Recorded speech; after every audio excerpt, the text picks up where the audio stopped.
Қайырлы күн достар, менің каналыма қош келдіңіздер. Қазір барлық көкөністер мен жемістердің піскен уақыты. Сондықтан да мен сіздерге кәдіден, яғни кабачкидан ерекше дәмді рулеттің дайындалу рецептімен бөлісетін боламын. Дайындалу жолы қарапайым, бірақ дәмі ерекше дәмді болып шығады. Ал кеттік. Ол үшін біз жақсылап жуып тазалап, кәдіміздің екі шетін алып тастап, осылай үккіштен ұсақтап өткізіп аламыз.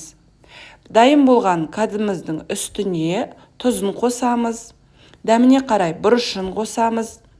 Қалауларыңызша дәмдеуіштерде қоссаңыздар болады. Одан кейін үстіне ас көк қосамыз. Мен укроп пен петрушканы ұсақтап турап қостым. Одан кейін үстіне 4 жұмыртқамызды саламыз. Және ұнымызды қосып, жақсылап араластыратын боламыз. Біздің кәдіміз, ұнымыз, жұмыртқамыз бәрі қосылып, біркелкі масса болғанша осылай жақсылап араластырып аламыз. Менде 2 кабачки кетті, яғни 2 кәді. Міне осындай болады біздің массамыз.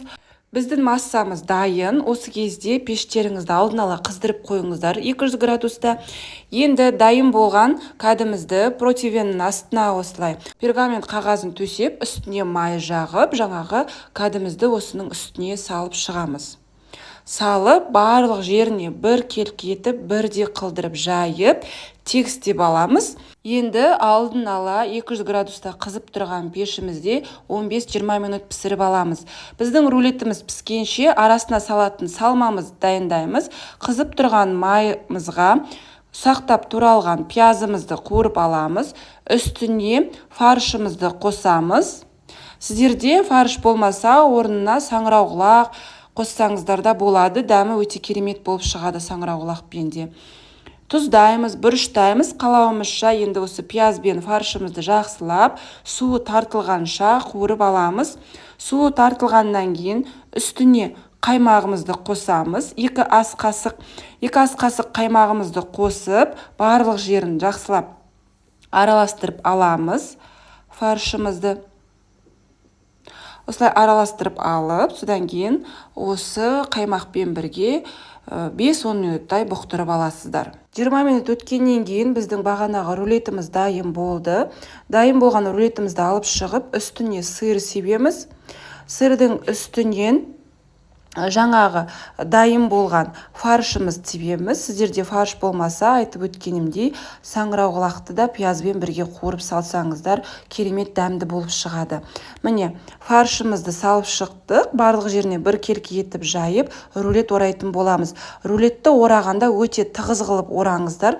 Сол кезде, қазір рулеттеріңізді кескен кезде арасы бос болып қалмайды.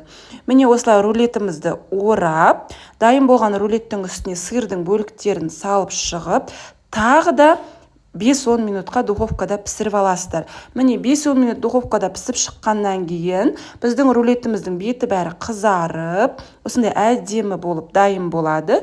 Міне арасын көрсеңіздер, арасы да осылай әдемі болып шығады.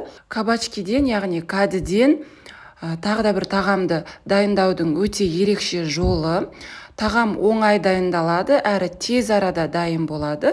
Құрамындағы заттары да өте қолжетімді. Сізде міндетті түрде осы менің рецептім бойынша дайындап көріңіз. Сізге ұнайтынына сөзсіз сенімдімін. Және де видеомның соңында видеома лайк басып, комментарий қалдыруды да ұмытпаңыз. Ас болсын!